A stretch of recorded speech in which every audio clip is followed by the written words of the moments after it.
हिंदी पाठशाला में आप सभी विद्यार्थियों का बहुत बहुत स्वागत है। यदि आप हमारे चैनल पे नए हैं तो पहले चैनल को सब्सक्राइब कर लें, बेल आइकन को प्रेस कर लें ताकि जो भी वीडियो अपलोड करूं उसका नोटिफिकेशन आपको मिलता रहे। वीडियो अच्छा लगे तो लाइक करना मत भूलें, आपकी लाइक ही हमारी एनर्जी है।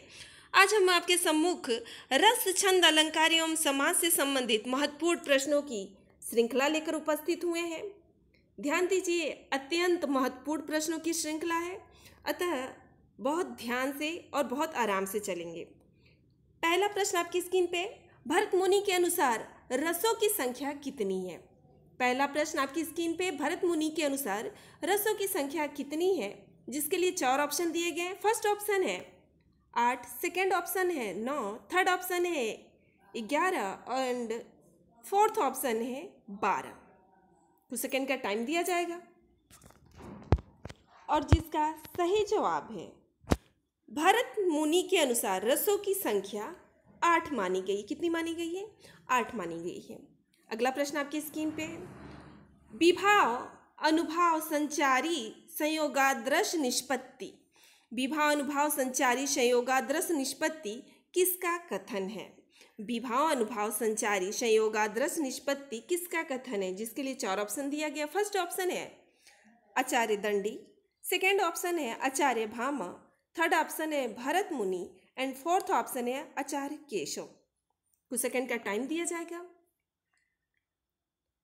और जिसका सही जवाब है विभाव, अनुभाव, संचारी, संयोग रस निष्पत्ति भरत मुनि का कथन है। किसका कथन है? भरत मुनि का कथन है।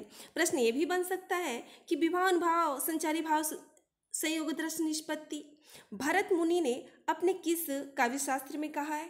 तो किस काव्य शास्त्र में कहा है? ध्यान दीजिए, पुस्तक का क्या नाम था जो भरत मुनि जी द्वारा रचित था? भरतनाट्यम। किस पुस्तक में कहा है? भरतनाट्यम। मैं लिख दे रही हूँ, भरतनाट्यम। किस पुस्तक में? भरतनाट्यम में।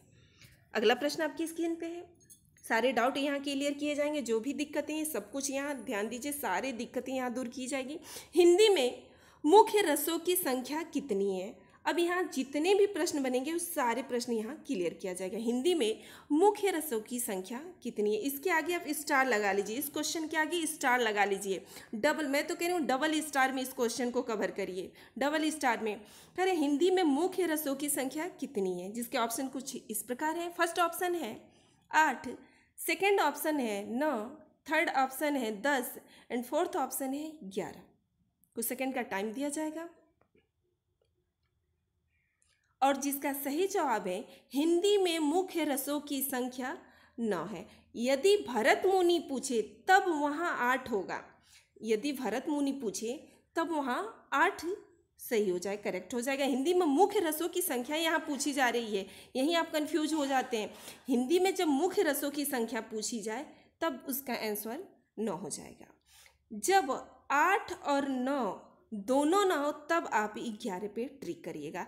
या ये प्रश्न बन सकता है, वर्तमान में हिंदी साहित्य में कुल कितने रसों की संख्या है, या वर्तमान में कुल रसों की संख्या कितनी है, तब ये प्रश्न बनने की संभावना है। लेकिन मुख्य रूप से ये प्रश्न जहाँ तक नहीं बनना चाहिए, अगर पूछे हिंदी में मुख्य रसों की संख्या कितनी है तब आप 9 यानी ऑप्शन नंबर सेकंड बिल्कुल सही हो जाएगा। लेकिन ये दोनों न होने पर तब आप ऑप्शन नंबर 4 सही करिएगा। अगला प्रश्न आपकी स्क्रीन पे है, ध्यान दीजिए। अब आपके जितने भी डाउट होंगे वो सारे क्लियर हो गए होंगे।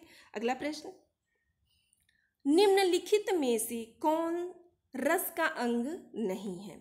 निम्नलिखित में से कौन रस का अंग नहीं है? इससे पहले मैं बता दे रही हूँ, रस के कितने अंग होते हैं आपको पता होगा, 4। कितने अंग होते हैं? 4। तो कह रहा है निम्नलिखित में से कौन रस का अंग नहीं है? इसके ऑप्शन कुछ इस प्रकार है। फर्स्ट ऑप्शन है विभाव, सेकेंड ऑप्शन है अनुभाव, थर्ड ऑप्शन है स्थायी भाव एंड फोर्थ ऑप्शन है निर्वेद।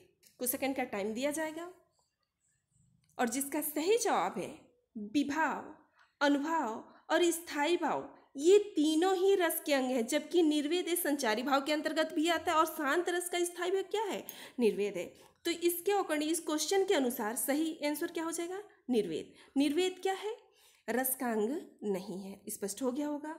अगला प्रश्न है, संचारी भाव की संख्या कितनी है? संचारी भाव की संख्या कितनी है, जिसके ऑप्शन कुछ इस प्रकार है। इस क्वेश्चन के आगे भी आप स्टार लगा लीजिए, मोस्ट इंपोर्टेंट क्वेश्चन है। संचारी भाव की संख्या कितनी है, तो जिसके कुछ ऑप्शन दिए गए। फर्स्ट ऑप्शन है 11, सेकेंड ऑप्शन है 31, थर्ड ऑप्शन है 33, फोर्थ ऑप्शन है 21। फोर्थ ऑप्शन है 21। कुछ सेकेंड का टाइम दिया जाएगा। और जिसका सही जवाब है संचारी भाव की संख्या 33 है। जो 21 लगा रहे वो गलत है, 31 भी गलत है। संचारी भाव की संख्या कितनी है, संचारी भाव की संख्या 33 है। जी हाँ, बिल्कुल सही। जिन्होंने 33 लगाया, हाँ आपका बिल्कुल सही। अगला प्रश्न आपकी स्क्रीन पे है। कौन हो तुम बसंत के दूत, बिरसपत झड़ में अति सुकुमार, घन तिमिर में चपला की रेख, तपन में शीतल मंद व्यार। निम्नलिखित पंक्ति में कौन सा रस है। पंक्तियां दे दी जाती हैं और रस भी पूछ लिए जाते हैं। तो कह रहा निम्नलिखित पंक्ति में कौन सा रस है, जिसके ऑप्शन कुछ इस प्रकार है। फर्स्ट ऑप्शन है श्रृंगार रस, श्रृंगार ऐसे होगा, मिस्टेक हो गया, श्रृंगार रस। सेकेंड ऑप्शन है करुण रस, थर्ड ऑप्शन है रौद्र रस, एंड फोर्थ ऑप्शन है वीर रस। कुछ सेकेंड का टाइम दिया जाएगा। और जिसका सही जवाब है श्रृंगार रस। यदि यही प्रश्न रहता कि श्रृंगार रस का कौन सा भेद है, तो कौन सा भेद हो जाएगा, संयोग श्रृंगार। कौन सा हो जाएगा, संयोग श्रृंगार, संयोग श्रृंगार। स्पष्ट हो गया, स्पष्ट हो गया होगा। अगला प्रश्न आपकी स्क्रीन पे, वियोग श्रृंगार को अन्य किस नाम से जाना जाता है। ये एग्जाम में पूछा हुआ प्रश्न है, वियोग श्रृंगार, ये एग्जाम में पूछा हुआ प्रश्न है, स्टार लगा लीजिए। वियोग श्रृंगार को अन्य किस नाम से जाना जाता है, श्रृंगार रस के नाम से, संयोग श्रृंगार रस के नाम से, विप्रलम्ब श्रृंगार रस के नाम से, एंड फोर्थ ऑप्शन है उपरोक्त में से कोई नहीं। कुछ सेकंड का टाइम दिया जाएगा। और जिसका सही जवाब है वियोग श्रृंगार को अन्य नाम, वियोग श्रृंगार का अन्य नाम क्या है, विप्रलम्ब श्रृंगार है। अन्य नाम क्या है, विप्रलम्ब श्रृंगार। हाँ, जो थर्ड ऑप्शन लगा रहे हैं बिल्कुल सही है आपका। अगला प्रश्न आपकी स्क्रीन पे है, आचार्यों ने स्थायी भाव की संख्या कितनी मानी है। आचार्यों ने स्थायी भाव की संख्या कितनी मानी है। यहाँ भी जो डाउट है उसको हम क्लियर करेंगे, जिसके ऑप्शन कुछ इस प्रकार है। फर्स्ट ऑप्शन है 8 स्थायी भाव, सेकेंड ऑप्शन है 9 स्थायी भाव, थर्ड ऑप्शन है 10 स्थायी भाव, एंड फोर्थ ऑप्शन है 11 स्थायी भाव। कुछ सेकेंड का टाइम दिया जाएगा। और जिसका सही जवाब है आचार्यों ने स्थायी भाव की संख्या 9 मानी है। कितनी मानी है, 9 मानी है। अब कैसे याद करेंगे, रसों की संख्या मुख्य रूप से कितनी है, 9 है, और उन 9 रसों का स्थायी भाव भी कितना है, 9 है। लेकिन अगर पूछे, अगर प्रश्न बन जाए कि वर्तमान में कुल रसों की स्थायी भाव यानी कुल स्थायी भाव की संख्या कितनी है, तब उत्तर हो जाएगा 10, क्योंकि वात्सल्य नामक स्थायी भाव 10वां जोड़ गया है। लेकिन अगर पूछे आचार्यों ने स्थायी भाव की संख्या कितनी मानी है, तब यहाँ बिल्कुल, जी हाँ, सेकंड ऑप्शन बिल्कुल सही हो जाएगा। सेकंड ऑप्शन बिल्कुल सही हो जाएगा। अगला प्रश्न आपकी स्क्रीन पे है, शांत रस का स्थायी भाव है, शांत रस का स्थायी भाव है, जिसके कुछ ऑप्शन दिए गए। फर्स्ट ऑप्शन है जुगुप्सा, सेकेंड ऑप्शन है विस्मय, थर्ड ऑप्शन है निर्वेद, एंड फोर्थ ऑप्शन है उत्साह। फोर्थ ऑप्शन है उत्साह। को सेकंड का टाइम दिया जाएगा। और जिसका सही जवाब है शांत रस का स्थायी भाव निर्वेद। इस क्वेश्चन के आगे भी आप स्टार लगा लीजिए, ये बार बार प्रश्न पूछा है एग्जाम में। जी हाँ, बार बार ये प्रश्न बना है, बिल्कुल आप इसके आगे चाहे तो डबल स्टार लगा सकते हैं। शांत रस का स्थायी भाव क्या है, तो निर्वेद। शांत रस का स्थायी भाव क्या है, निर्वेद। अगला प्रश्न, जो घनीभूत पीड़ा थी मस्तक में स्मृति सी छाई, दुर्दिन में आंसू बनकर वह आज बरसने आई। उपर्युक्त पंक्तियों में कौन सा रस है, उपर्युक्त पंक्तियों में कौन सा रस है, जिसके ऑप्शन कुछ इस प्रकार है। फर्स्ट ऑप्शन है वीर रस, सेकेंड ऑप्शन है करुण रस, थर्ड ऑप्शन है शांत रस, एंड फोर्थ ऑप्शन है श्रृंगार रस। कुछ सेकंड का टाइम दिया जाएगा। आप चाहे तो एक बार देख सकते हैं पंक्तियां, ऑप्शन भी देख सकते हैं।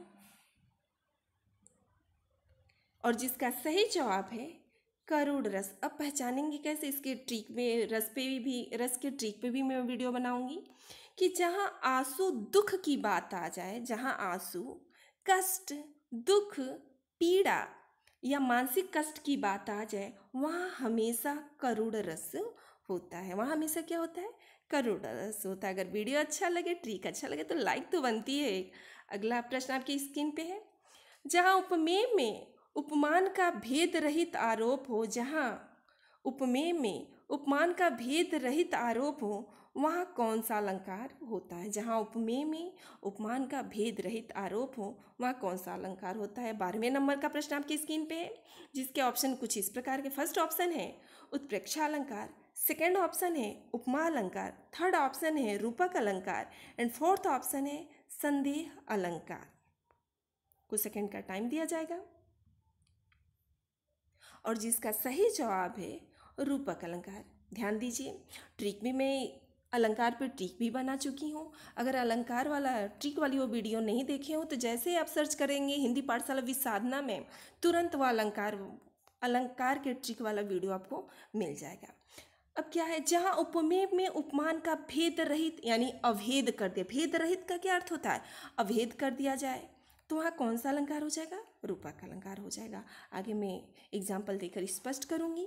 अगला प्रश्न है, कह रहा है जहाँ उपमेय में उपमान की संभावना की जाए, वहाँ कौन सा अलंकार होता है, जिसके लिए 4 ऑप्शन है। फर्स्ट ऑप्शन है उत्प्रेक्षा अलंकार, सेकेंड ऑप्शन है भ्रांतिमान अलंकार, थर्ड ऑप्शन है रूपक अलंकार एंड फोर्थ ऑप्शन है संदेह अलंकार। कुछ सेकेंड का टाइम दिया जाएगा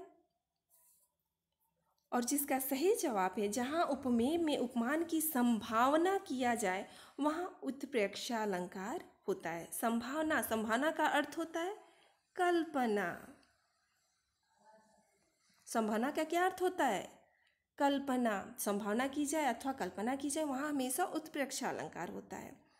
अगला प्रश्न आपकी स्क्रीन पे, पीपर पात सरिसमन डोला में कौन सा अलंकार है। पीपर पात सरिसमन डोला में कौन सा अलंकार है, जिसके लिए 4 ऑप्शन दिए गए। फर्स्ट ऑप्शन है संदेह अलंकार, सेकेंड ऑप्शन है उपमा अलंकार, थर्ड ऑप्शन है यमक अलंकार एंड फोर्थ ऑप्शन है प्रतीप अलंकार। कुछ सेकेंड का टाइम दिया जाएगा और जिसका सही जवाब है पीपर पात सरिसमन डोला में उपमा अलंकार है। ट्रिक क्या था हमारा, सा सी से सम और किसका प्रयोग हो, सरिस का भी प्रयोग हो, वहाँ कौन सा अलंकार होता है, हमेशा उपमा अलंकार होता है। अब कह रहा है, अगला प्रश्न आपकी स्क्रीन पे है, काली घटा का घमंड घटा, काली घटा का घमंड घटा प्रस्तुत पंक्ति में कौन सा अलंकार है। प्रस्तुत पंक्ति में कौन सा अलंकार है, जिसके 4 ऑप्शन दिए गए। फर्स्ट ऑप्शन है संदेह अलंकार, सेकेंड ऑप्शन है यमक अलंकार, थर्ड ऑप्शन है रूपक अलंकार एंड फोर्थ ऑप्शन है श्लेष अलंकार। कुछ सेकेंड का टाइम दिया जाएगा और जिसका सही जवाब है यमक अलंकार।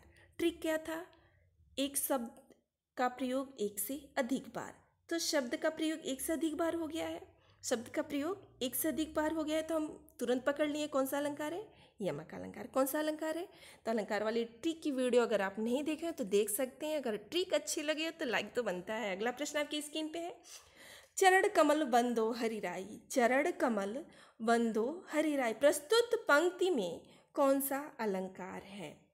प्रस्तुत पंक्ति में कौन सा अलंकार है, जिसके ऑप्शन कुछ इस प्रकार है। फर्स्ट ऑप्शन है रूपक अलंकार, सेकंड ऑप्शन है संदेह अलंकार, थर्ड ऑप्शन है उपमा अलंकार एंड फोर्थ ऑप्शन है यमक अलंकार। कुछ सेकंड का टाइम दिया जाएगा।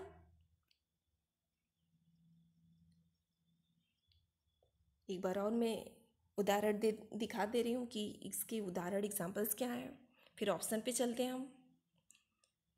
और जिसका सही जवाब है जहाँ अभेद की स्थिति रहे, यानी चरण और कमल में जहाँ अभेद की स्थिति हो जाए वहाँ कौन सा अलंकार होता है। जी हाँ, बिल्कुल सही, आपने सही पकड़ा, रूपक अलंकार होता है। चरण और कमल और चरण में अभेद की स्थिति अर्थात अंतर ही समाप्त कर दिया गया है।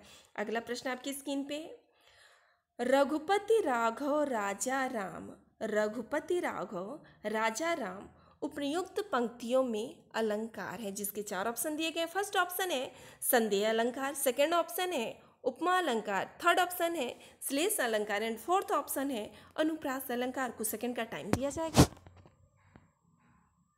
और जिसका सही जवाब है अनुप्रास अलंकार। जिसका सही जवाब है अनुप्रास अलंकार। अनुप्रास अलंकार क्या होता है? जहाँ वर्डों की बार बार आवृत्ति हो, तो देखिए र र र र वर्ड की बार बार आवृत्ति हो रही, तो कौन सा अलंकार हो जाएगा? फोर्थ ऑप्शन बिल्कुल करेक्ट है, बिल्कुल सही है। अगला प्रश्न आपकी स्क्रीन पे है।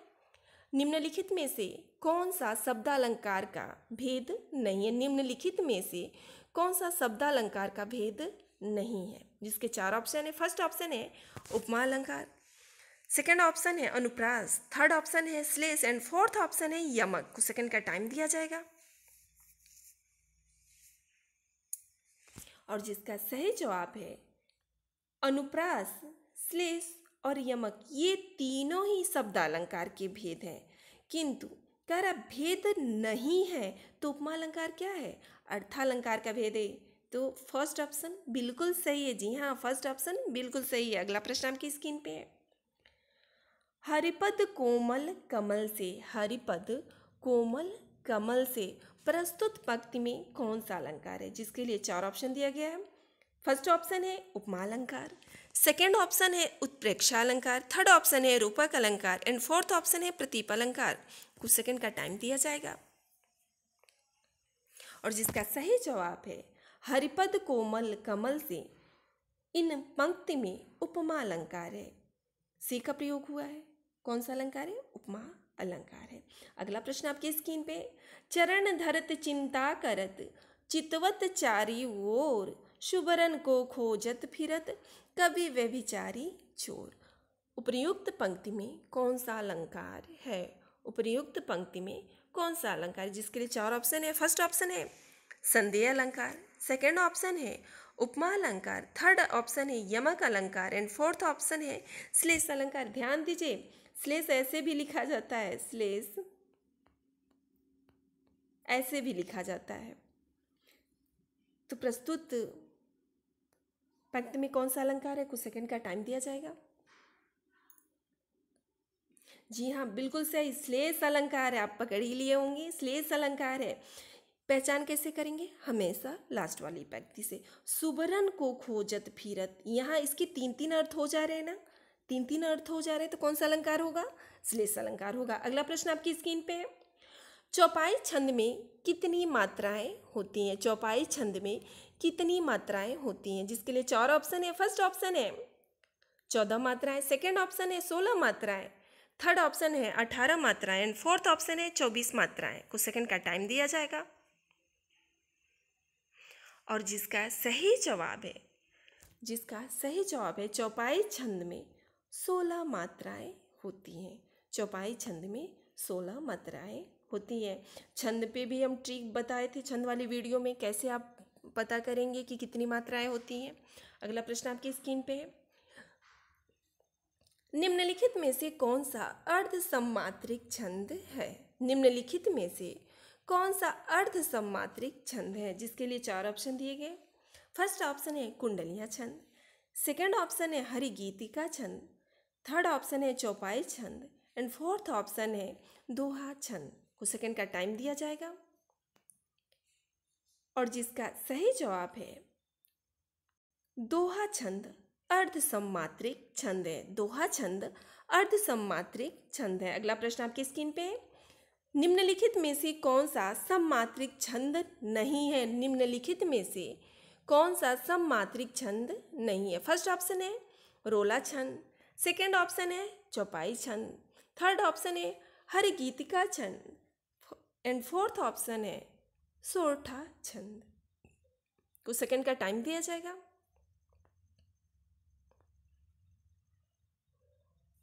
और जिसका सही जवाब है रोला, चौपाई और हरिगीतिका। ये तीनों ही क्या है? सम्मात्रिक छंद है। लेकिन सोरठा क्या है? अर्ध सम्मात्रिक छंद है। सोरठा क्या है? अर्ध सम्मात्रिक छंद है। तो इस क्वेश्चन के अकॉर्डिंग फोर्थ ऑप्शन बिल्कुल सही है। अगला प्रश्न आपकी स्क्रीन पे है। चौपाई छंद में कुल कितने चरण होते हैं? चौपाई छंद में कुल कितने चरण होते हैं? इसके लिए 4 ऑप्शन है। फर्स्ट ऑप्शन है 2 चरण, सेकेंड ऑप्शन है 4 चरण, थर्ड ऑप्शन है 6 चरण एंड फोर्थ ऑप्शन है 8 चरण। कुछ सेकेंड का टाइम दिया जाएगा। और जिसका सही जवाब है चौपाई छंद में 4 चरण होते हैं। ट्रिक हमारा क्या था? चौपाई। ट्रिक हमारा क्या था? ये चौपाई है यानी 4 पाई, और 4 पाई में कितने चरण अर्थात पैर होते हैं? 4। कितने पैर होते हैं? तो चरण कितने हो गए? पैर कितने हो गए? अरे पैर इसके कितने हो गए? 4 हो गए। तो चौपाई छंद में कुल कितने चरण होते हैं? 4 चरण होते हैं। अगला प्रश्न आपकी स्क्रीन पे है। मेरी भव बाधा हरो, राधा नागरी सोई, यातन की झाई परे, श्याम हरित दुती होई। प्रस्तुत पंक्ति में कौन सा छंद है? प्रस्तुत पंक्ति में कौन सा छंद है? जिसके लिए 4 ऑप्शन दिया गया है। फर्स्ट ऑप्शन है दोहा छंद, सेकेंड ऑप्शन है चौपाई छंद, थर्ड ऑप्शन है सोरठा छंद एंड फोर्थ ऑप्शन है कुंडलियाँ छंद। को सेकेंड का टाइम दिया जाएगा। कौन सा छंद है? तो आप काउंटिंग कर सकते हैं, गणना कर सकते हैं। इसमें कौन सा है? दोहा। आप पकड़ेंगे कैसे? कम टाइम में कैसे पकड़ेंगे? ये किसका रचना से लिया गया है? बिहारी लाल के। और बिहारी लाल की समस्त रचनाएं किस छंद में? दोहा छंद में। अगर ट्रिक अच्छा लगा हो तो अच्छी बात है, आगे बढ़ा जाए। गढ़ों की संख्या कितनी मानी गई है? गढ़ों की संख्या 8 मानी गई है। गढ़ों की संख्या कितनी मानी गई? आप कहेंगे गढ़ क्या है? छंद में गढ़ होते हैं। अगर छंद वाला वीडियो नहीं देखे हो तो देख सकते हैं आप। गढ़ों की संख्या कितनी मानी गई? जिसके कुछ ऑप्शन दिए गए। फर्स्ट ऑप्शन है 8, सेकेंड ऑप्शन है 10, थर्ड ऑप्शन है 12 एंड फोर्थ ऑप्शन है 13। कुछ सेकेंड का टाइम दिया जाएगा। और जिसका सही जवाब है गढ़ों की संख्या 8 मानी गई है। कितनी मानी गई है? 8 मानी गई है। अगला प्रश्न आपकी स्क्रीन पे। जिस छंद में 4 चरण होते हैं, प्रत्येक चरण में 2 तगड़, 1 जगड़ और अंत में 2 गुरु सहित कुल 11 वर्ण होते हैं, वहाँ कौन सा छंद होता है? वहाँ कौन सा छंद होता है? जिसके लिए 4 ऑप्शन है। फर्स्ट ऑप्शन है इंद्रव्रजा छंद, सेकेंड ऑप्शन है उपेंद्र वर्जा छंद, थर्ड ऑप्शन है समैया छंद एंड फोर्थ ऑप्शन है हरिकीतिका छंद। और जिसका सही जवाब है जिस छंद में 4 चरण होते हैं, प्रत्येक चरण में 2 तगड़, 1 जगर और अंत में 2 गुरु सहित कुल 11 वर्ण होते हैं, वो इंद्रव्रजा छंद होता है। कौन सा? इंद्रव्रजा छंद होता है। अगला प्रश्न आपकी स्क्रीन पे है। नील कमल में कौन सा समास होता है? या नील कमल में कौन सा समास है? जिसके लिए 4 ऑप्शन है। फर्स्ट ऑप्शन है कर्मधारय समास, सेकेंड ऑप्शन है बहुव्रीहि समास। क्षमा चाहूँगी, गले में कुछ दिक्कत है इसीलिए बार बार ऐसा हो रहा है। फर्स्ट ऑप्शन है कर्मधारय समास, सेकेंड ऑप्शन है बहुव्रीहि समास, थर्ड ऑप्शन है तत्पुरुष समास एंड फोर्थ ऑप्शन है द्वंद्व समास द्वंद्व समास। द्वंद्व ऐसे होगा, द्वंद्व समास। कुछ सेकंड का टाइम दिया जाएगा। और जिसका सही जवाब है नील कमल में कर्मधारय समास है। कैसे पहचानेंगे? कमल क्या है? नीला है। कमल की विशेषता क्या है? कि वह नीला है। तो विशेषता किस में बताया जाता है? कर्मधारय समास में। आज 28 प्रश्नों की श्रृंखला लेकर उपस्थित हुए थे। 2 महत्वपूर्ण प्रश्न जो मैं आपको दे रहे हैं, आप कमेंट बॉक्स में उसका सही जवाब दीजिएगा। पहला प्रश्न है प्रतिदिनम या प्रतिदिन में कौन सा समास है? प्रतिदिन में कौन सा समास है? दूसरा प्रश्न है देवासुर में कौन सा समास है? देवासुर में कौन सा समास है? आज रस, छंद, अलंकार एवं समास से संबंधित जो महत्वपूर्ण प्रश्नों की श्रृंखला था, यह अत्यंत महत्वपूर्ण था। आज का वीडियो आपको कैसा लगा कमेंट बॉक्स में जरूर लिखें। अगर वीडियो अच्छा लगे तो लाइक करें, अगर वीडियो अच्छा नहीं लग रहा है डिसलाइक करें तो एक बार कमेंट बॉक्स में जरूर लिखें आपने डिसलाइक क्यों किया। आज बस इतना ही। इसी के साथ मैं आपसे इजाज़त लेना चाहती हूँ और यहीं वाणी को विराम दे रही हूँ। धन्यवाद।